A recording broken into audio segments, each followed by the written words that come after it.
Hi, this is Steve Hecklinger, the host of the Rubicon Road. Today is the first series of the Rubicon Road where we'll be filming live at Mantle Rock Native Education and Cultural Center. It's a day of herbal healing wisdom that they're going to be teaching.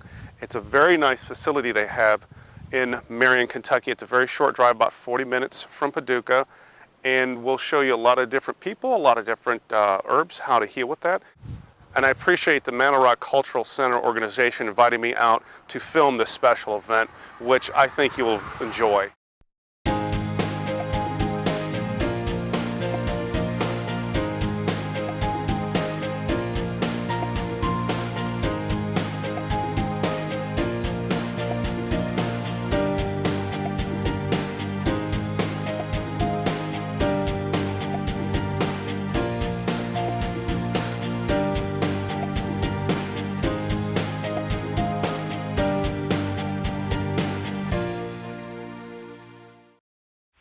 I'm standing on the Trail of Tears, the journey that the Cherokee Indians had to endure in 1838, 1839.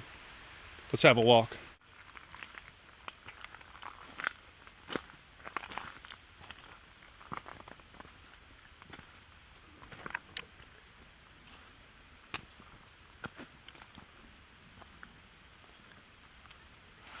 This is Mantle Rock. It's a natural rock formation with an upper shelf area that's naturally been eroded out here in the middle. This is the place where in 1838 through 1839 on the Trail of Tears, the Cherokee Indians stayed during the winter. It's located right outside of Joy, Kentucky. Very nice, easy trail to come down to. It's about a half a mile. This is inside of the Mantle Rock formation. You can see there's a large shelf overhead of us that would have provided good protection during the winter and shelter from the elements out there. Look at some of the amazing colors that are on some of these walls.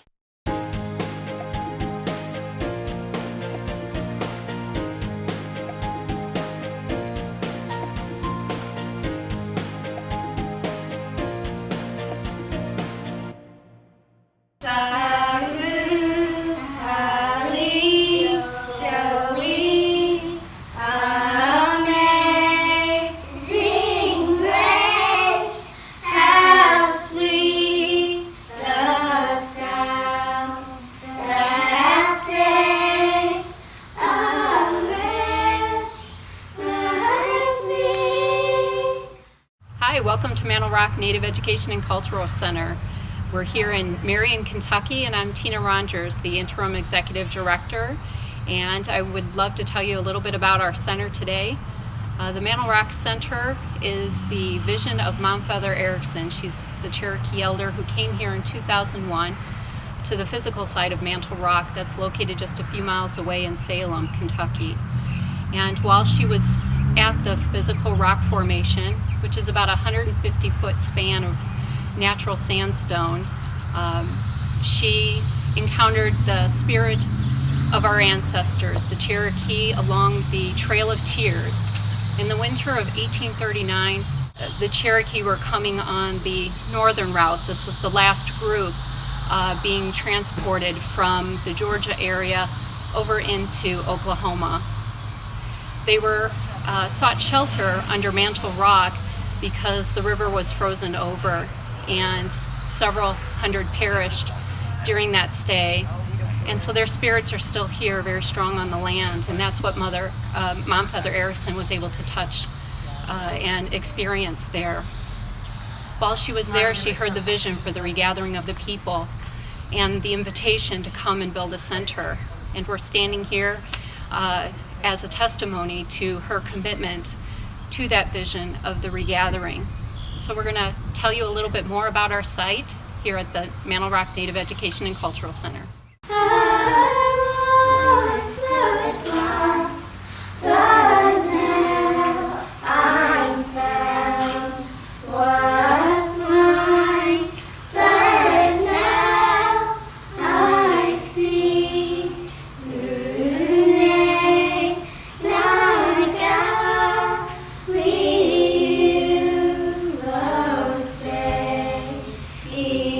Yeah.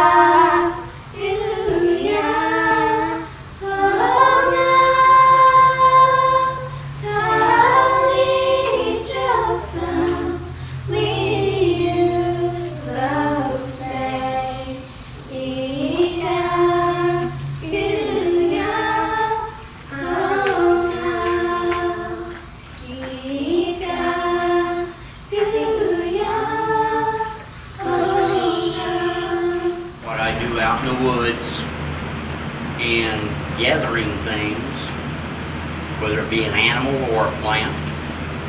Sometimes this message that these persons are delivering us is what's going to help us. I've used mullein.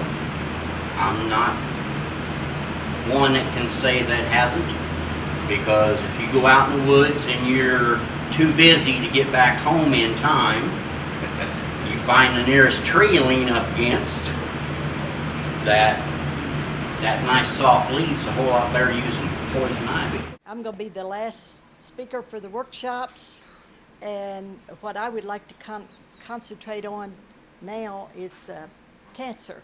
Everybody that gets cancer, they run to the doctor. The doctor says, I can't help you unless you take chemo or radiation. But I don't, myself personally, I don't believe in chemo or radiation. So if I ever am diagnosed with cancer, I will not take chemo or radiation. But each one of us is in control of our own bodies. So if someone chooses that way, that's great, but you don't have to go that way. There is too many plants and natural ways to heal your body of cancer. So that's what I'd kind of like to discuss. I never had a real interest in cancer because it did not run in our family until my sister died with cancer. She had lung cancer, and it broke away from her lungs and went into her brain, and she lasted 3 months. She took chemo and radiation. What chemo does, it hits a tumor of the cancer, it breaks it apart, and it will spread. It gets in your bloodstream and it spreads to other parts of your body. Now, they may get rid of that one tumor right then with chemo and radiation, but sometime in your future it's going to break out someplace else in your body because it has been broken up and it's going to move. Here a few years ago, I started taking a course to be a master herbalist. So in my course, I had to make a book report, and I was given a choice of several books that I could do a report on. And I had really been concentrating on learning more about cancer and what would cure cancer. And there is a lot of remedies out there. What I'm going to talk about is not the only remedy, but it's the one I have chosen. So when I saw this title of this book, it's called Easiac, a Native Herbal Cancer Remedy. I picked that up and I ran with it. And John was along with me while I was doing all my studying on my, John and Kim, when I was doing all my study to become an herbalist. So they kind of know a little bit of what I went through. But I really fell in love with this book, and I really believe in it. And the formula for it is burdock root, sheep sorrel, slippery elm, and turkey rhubarb. It's only the 4 items, the 4 herbs. Now, the formula was come to this nurse that lives in Canada by an Ojibwe medicine man. And she started working with it. And she healed thousands of cancer patients. And so I really started talking about it, and I started studying more on it. And so if anybody knows of anybody in your family or friends or whoever that is having cancer, have them to get this book and study it. Because Gary's alive for many, many years too, after he got cancer. Who? Gary? Gary, yes. Yeah, he took the Easiac tea. I've had several take it. And one that is very successful is one of my distant cousins. And he came to me one day, and he was wanting something else. And so I got to talking to him about the Easiac tea. So we started making the Easiac tea for him. And now he is completely healed of cancer. And that's been 2 years. But this nurse took this formula, and she started working with it. And there was different doctors that wanted to buy this formula from her, but she would not sell it to them because she knew that if they got a hold of it, that they would mistreat it, misuse it, and that it would not have the same effect. Which right now, today, this formula has been added on to, and different people has made copies of this, but they've added other ingredients in it, and it's not as effective as her formula.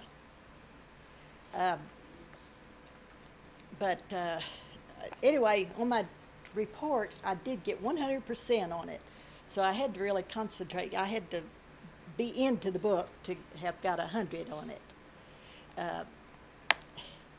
But if anybody is interested in anything like this, the book is a Native Herbal Cancer Remedy, and it's by Cynthia Olson. Where would we get the herbs for that?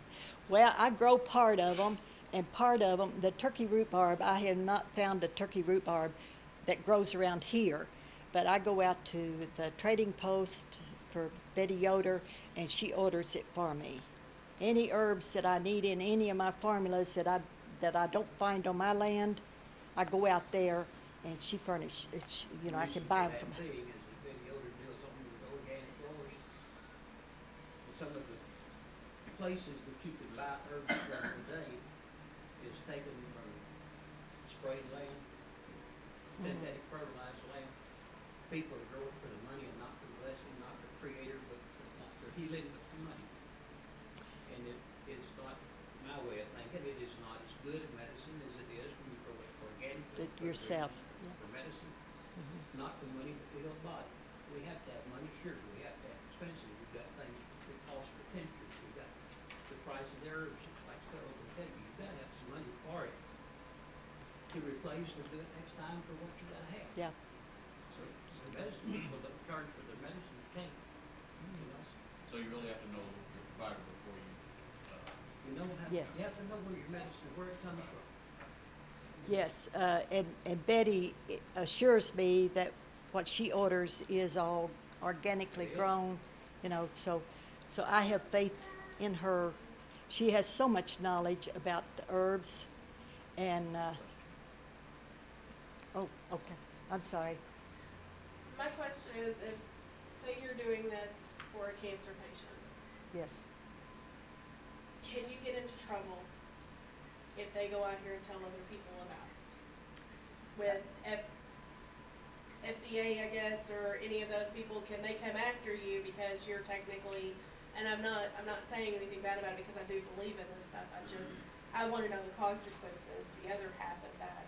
Can you get into trouble for this stuff? The only thing I do is share what I have learned, and it's up to them whether they want to do it, because there are a lot of people, they believe the chemo and the radiation, and that's what they go for. So I'm not responsible, if they don't want to do it. And in my course that I took, I also had the legal documents and all that. So, no, I don't. I don't leave myself open to anything legal because I have a disclaimer. Anyway, when we started planning this weekend, I knew just a perfect person to ask to be our speaker. And this is the perfect person. So this is John Pittman, and his wife Kim is here with him, and she's going to be helping him. And so I want y'all all to give him a warm welcome and listen to all the good information that he has to share with you. Thank you, Stella. Well, like Stella says, most of you already know me. I've got some garden group members that have been knowing me, and some of them wish they didn't. I met Patrick, wherever he is, online. I met Steve online. Met Candy online, didn't I? I met you online. No, you saw the ad for Mary's place about the herbal class, and that's you met me at Grand Rivers. You're my member of my garden group. Your girls have been on homepage many times and will be again. You know where you've come from. Facebook. Yeah. Most of you, our paths cross all the time. And I've met you here before. some of you, and some of you I haven't, but now I have. So now we're all members of the same family. We're all in the same circle. Creator is blessing all of us. And there's a purpose for us being here. Stella told me that the purpose of this was to learn about survival herbs. I have brought some of them along. I couldn't bring all 400 of them that I grow, but I brought some of them. And I know now why I brought some of them. And y'all will find out later on how come I did. You have to think about what's going on the internet right now. What we're hearing about on television right now is about a terminator gene. It's about what DNA is doing inside of our bodies once it gets there. It's what the chemical people are trying to do to our corn, to our squash, to our beans, to our potatoes. There's already a genetically engineered Irish potato. I do work with the U.S. Department of Agriculture as a plant breeder. They are getting rid, out of the seed bank of the United States, all of our seeded varieties of grapes right now. I'm a grape grower. I bring it in because I make grape seed extract and muscadine extract. We'll talk about those as time goes on. In order to survive anything, a lot of people believe that the economy of the United States is going to crash, and I do too. I don't know when. It might not be in my lifetime, and it might be today. It may have already crashed and we not know about it. Money as we know about it is going to cease to be. Those that live on Social Security won't have any. Those of us that depend on Medicare, we don't need it anyhow. We have herbs. But that's the purpose of survival herbs. What is your problem? Your medical problem? What is your physical problem? And what things do you need to grow to take care of that problem? I have kidney stones that I found out. Didn't know what it was, had no idea what it was. Felt like somebody cut my side in two with the top of the axe. No history, no family history of kidney stones. Yet I have one, about that big, about the size of a silver dollar, halfway down that track. Dr. Cupper looked at it. He said, I don't think it'll pass, but he said, take this and let's try it. Well, he gave me a bunch of pills, and I set them on the counter, and I took corn silk. I took the slippery elm. I took goldenrod, and it didn't pass. I had little crumbles, little pieces, but that's all. He put me in the hospital, shot it with a ray gun, and it didn't crumble it. He put me in the hospital, shot it with a ray gun, and it didn't do anything. And every time he kept on handing me pills and painkillers, he said, take all this stuff. And I brought them home and set them on the table and took these. That's what they're for. The last time, he said, I'm going to hit it with a ray gun. I said, no, you're not. This time, you're going to get that sucker out of there. Well, he wanted to cut me open. I said, no. I said, you need to go up there and use the robot arm. So he went up there, got a hold of it, crushed that sucker, and pulled it out. And that hurt. And he put a tube back in me, Kim can tell you about that long, so that I could go ahead and pass the crumbles. He said, you're going to need these pain pills. But I didn't. I've got those at home too. And I'll bury them sometime, but right now I've got them in case of, I get to hurting again and need that stuff, but I don't need it. Now, what I'm doing now, when the doctor first put me in the hospital, he x-rayed both kidneys. They're full of kidney stones. He said, you're going to have trouble passing all those. But I don't. I came back home, went out in the yard, and I picked some cleavers. Anybody know what cleavers is? I know Stella does. You know what cleavers are? They're weed. You go rabbit hunting, you get them all over your socks, all over your pants. It's 100% edible, highly nutritional. If you cook it, you need to pull the leaves off, unless you steam it. If you steam it, you can eat the stem. If you try to cook it and eat the stem, it's like eating a shoestring. Highly nutritional. Good for you if you can get it down, but it's like trying to swallow a shoestring. It's just tough whole thing that won't come apart. Now, if you don't have any cleavers growing at home, you need to come and get you some of the seed off of this thing up here. They help make a kidney stone slide on down. A little bit of silicone in there. And the goldenrod leaf, where is my mess? There it is over here.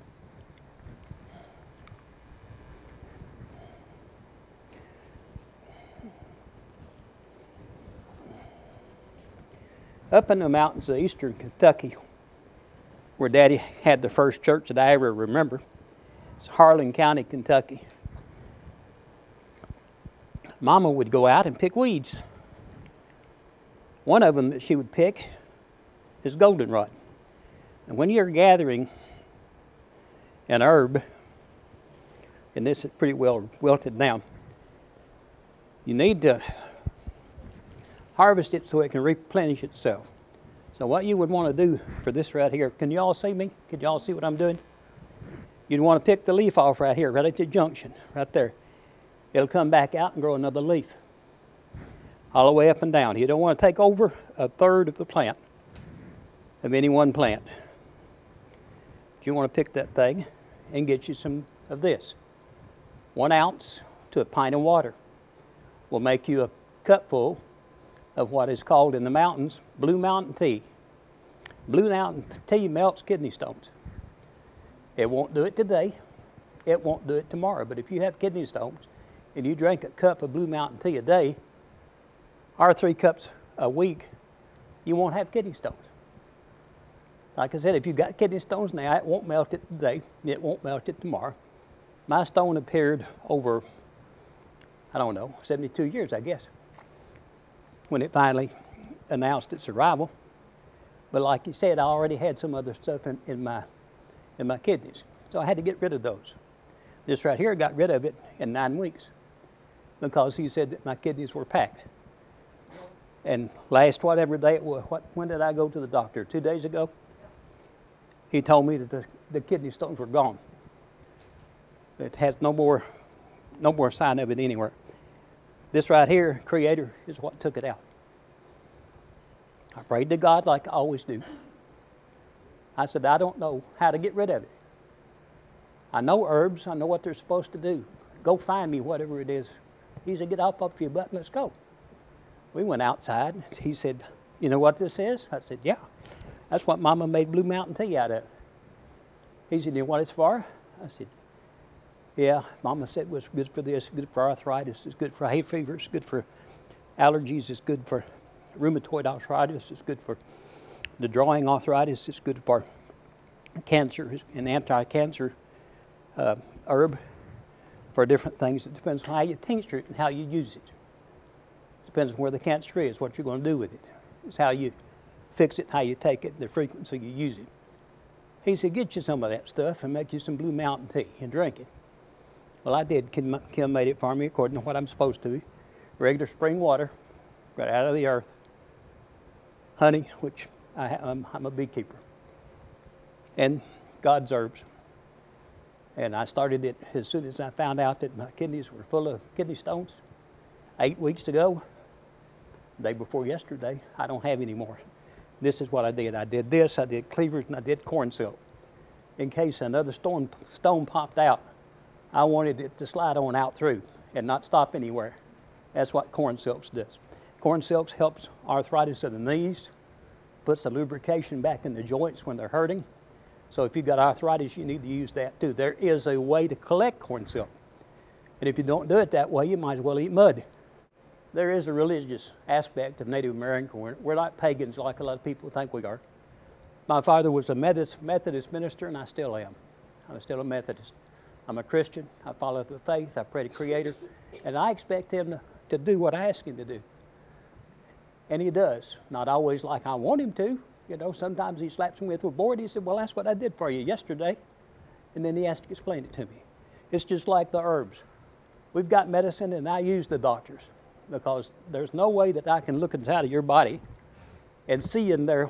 I can use what Mama taught me. Identification, I can tell your color, I can see what you're like, I can see your palsy, I can see that you've got problem with your blood, I can see you've got problem with your heart. I don't know what else you've got problem with. I can see that. But a doctor can look in there and see what's wrong. They can take the blood. They can see what's wrong. I know there's herbs for you. I know that by what's growing in my yard right now, the cricketer told me that we're going to have people that have heart problems because they've got a lot of foxtail. We're going to have a lot of kidney problem because I've got a lot of the goldenrod. I've got cleavers popped up out of nowhere. That I've got a lot of the elderberry. Of course, I'm growing elderberry now too. So we use those things that Creator gives us. But I also ask Creator, you know, I don't, who's going to have what? I don't know who's going to come ask me for something. And I want to have it, you know. So whatever it is that these people are going to need, my neighbors, my friends, then let it grow here. And He does. He sends a bird by or a rabbit by, and here it comes. So it's my job to harvest it at the right time, to tincture it at the right way, to label it so I know what it is, or somebody else that has to get it off of the shelf and know what it is, knows what it's for. Each herb is not just for one thing. It's for a multitude of things. When God gave us the herbs, He told Adam in the Garden of Eden that all these things I have created for you. You have to name them. I'll tell you what they're for. He told us, you and I, that do medicine, that if we don't have the herb that we need, we can ask another herb to take its place. We have to pray to God. We have to do a sacrifice. We have to use the herb and use it with the faith that it's going to work. If we do that, it will work. And that's the story of herbs. Each one of these herbs have a use that we've picked. Like I said, I grow 400 herbs on purpose. I wildcraft when I have to. We have herbs growing right here in the doorway of this auditorium. Mulberry tree. If you have diabetes, you're on insulin, you're on blood reducer, pick a mulberry leaf and make you a cup of tea out of it. That lowers your blood sugar count. It'll take you from 200 to 50 if you drink too much of it. And I'm talking about with 1 cup of coffee, 1 cup of tea. It just drops it. So that's the story of herbs for the camera. I'm Sonia, and we are singing in Cherokee and in English, and we actually sometimes give translations on different things before we start singing.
Doxy, or Animal Protection.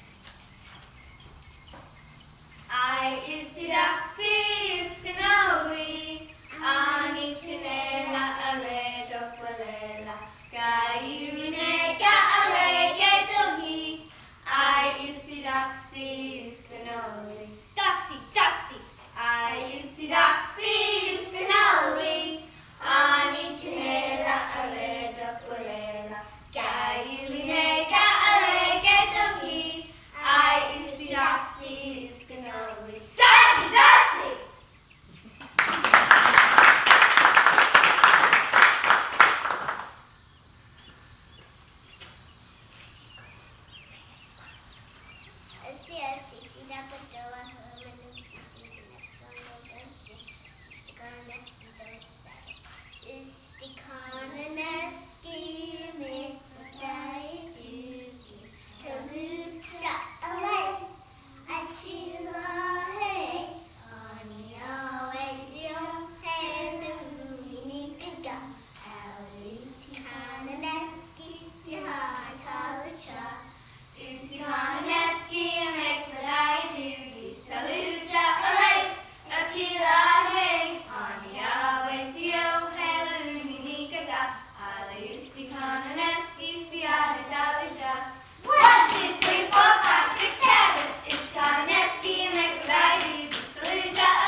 The next song we're going to be singing is Ani Chalagi, or We Are Cherokee.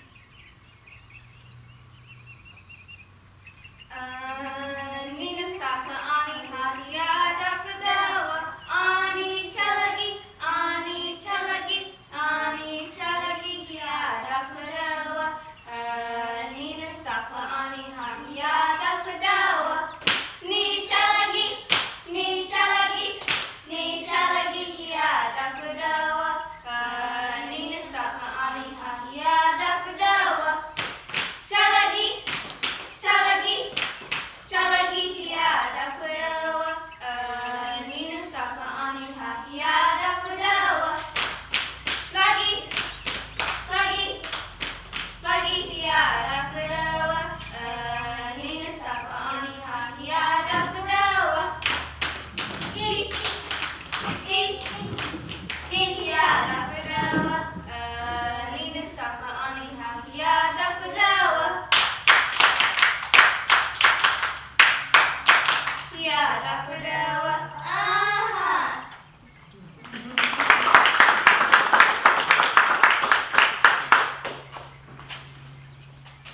The very last song we're going to be singing is Just Another Holy Man in remembrance of Floyd Redfield Westmead.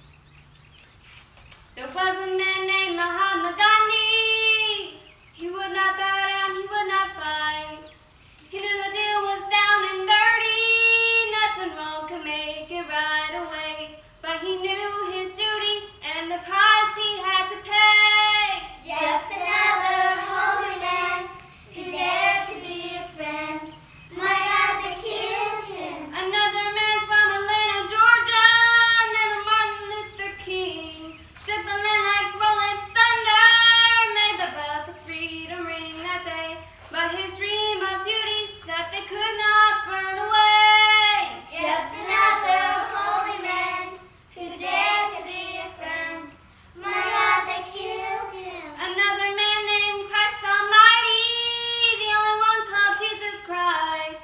He healed the lame and fed the hungry, and for his love they took his life away. On the road to glory, where the story never ends. Just another holy man who dared to be a friend. My God, they killed him. There is a place called South Dakota. It's the home of Sitting Bull. He was branded a redskin savage when he tried to defend his land that day. But his dream of beauty that they could not burn away. Just another holy man who dared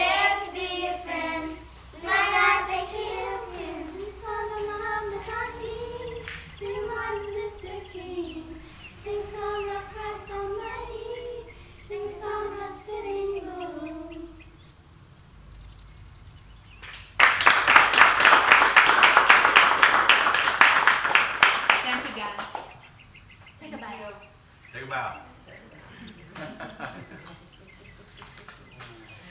Some people will look at this and think it's just a pile of rocks, but this is what's known as an apacheta. Several years ago at Wisdom of the Elders, one of our friends who came from South America had been down there and been trained, and the belief is there's a power grid that runs all across the world, and at different points an apacheta is constructed. About 15 or 20 of us gathered here, and it was nothing but flat ground. We went through some ceremony.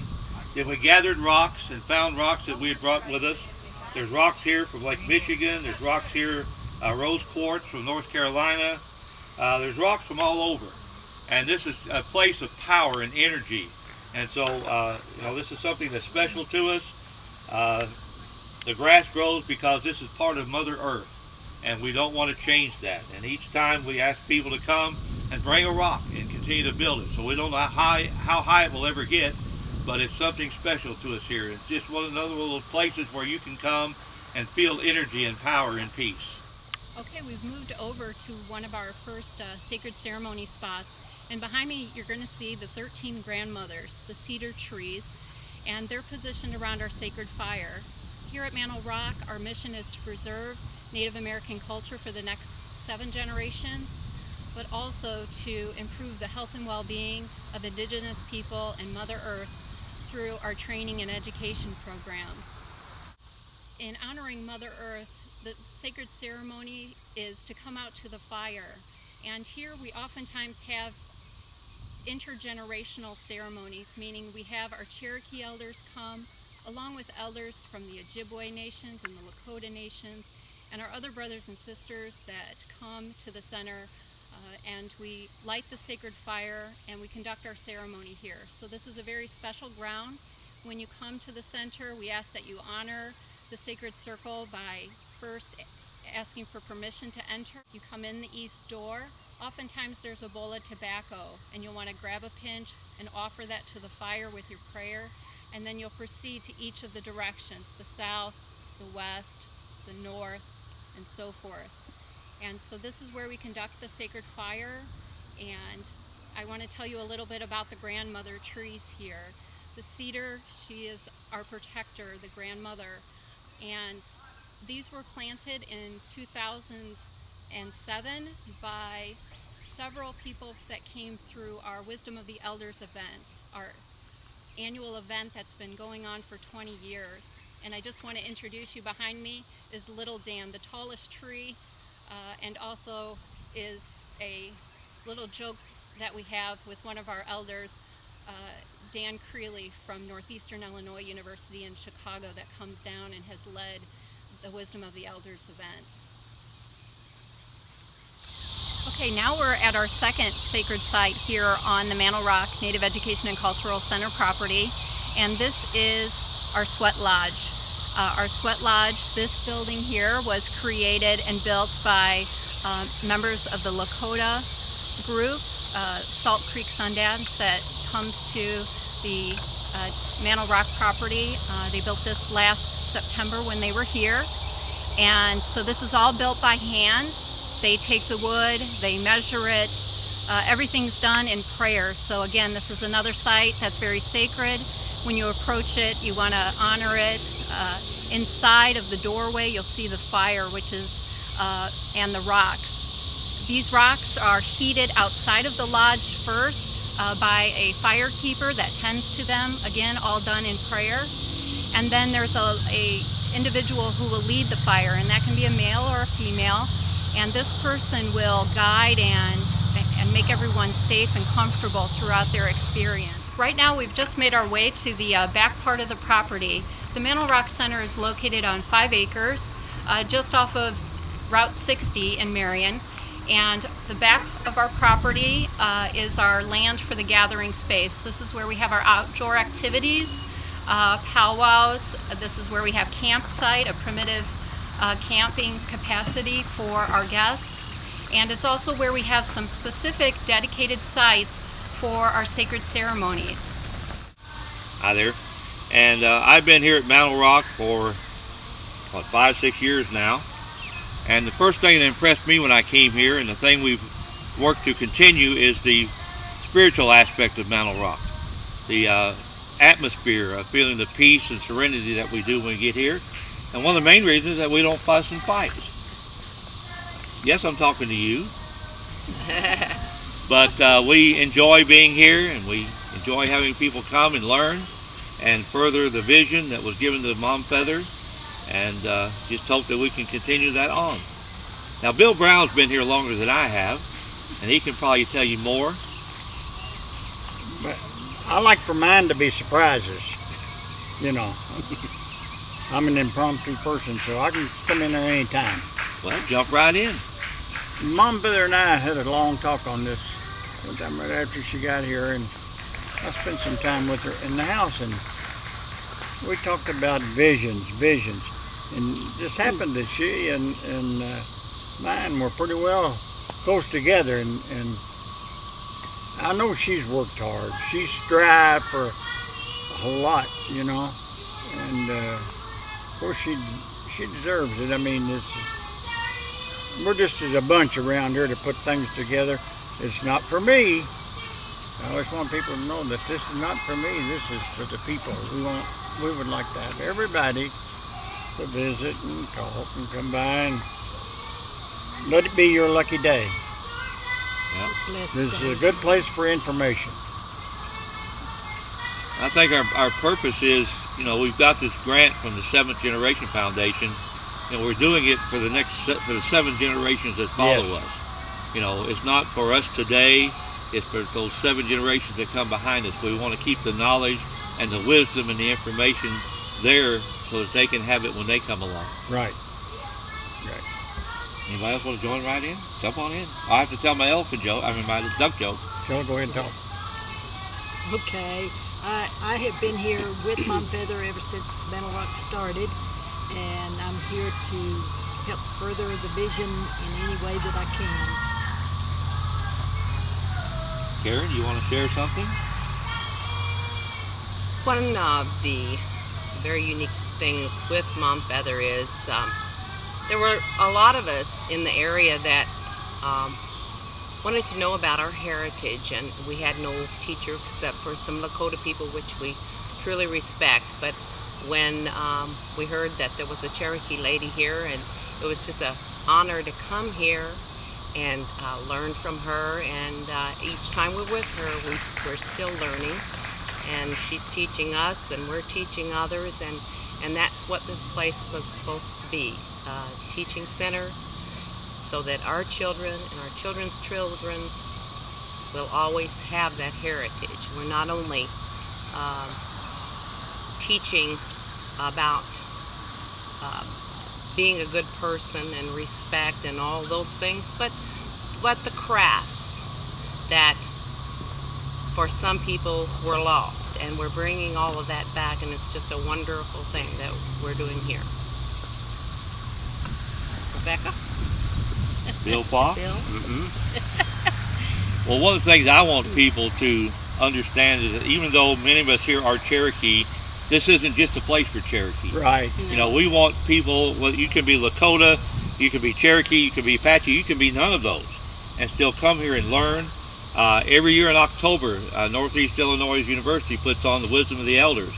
We've had people from Australia, Ireland, Germany, Michigan, Maine, Massachusetts, from many states come, and we come together for the weekend.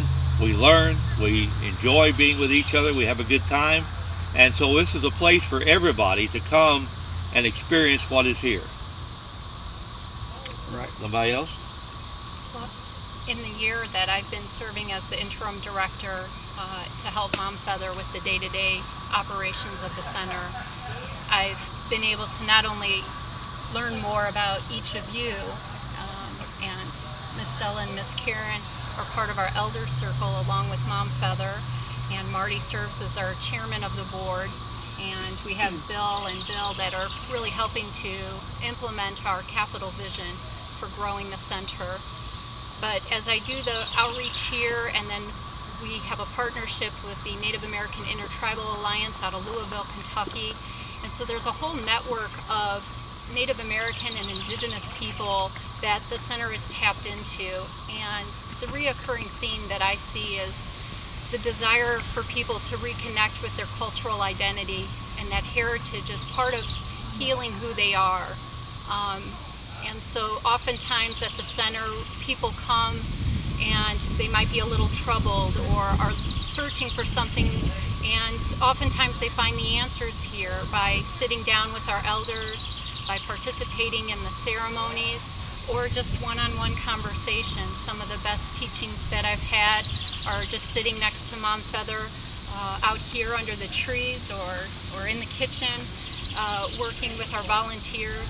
So the wisdom, it's in all of us, it's in our hearts, it's in our mind, it's in our spirit, and the center helps us align those things together and come as one as a community for what we call the seventh generation, those yet to come. So we honor the ancestors in all that we do, and we work towards that seventh generation. So I just thank all of you for being a part of this wonderful place that we call Mantle Rock.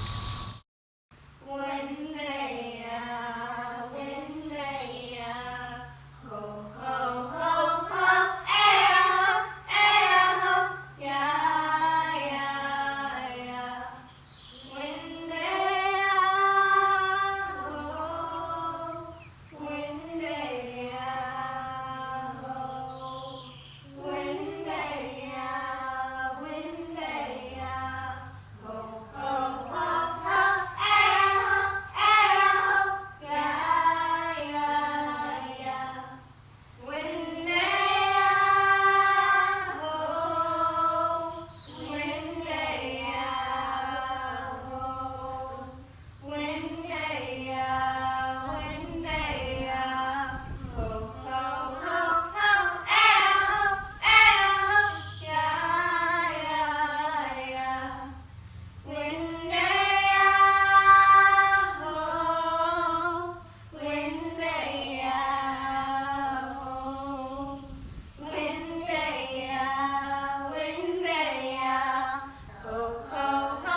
Hello, my name is Tiana.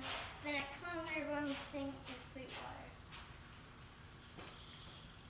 Sweet water flowing, sweet mountains, sweet meadows of my home, my home. Green, green pastures, dewdrops on each leaf, gentle rain falling down, sweet water flowing, sweet home. Sweet water flowing, sweet mountains, sweet meadows of my home, my home. Green, green pastures, dewdrops on each leaf, gentle rain falling down, sweet water flowing, sweet home.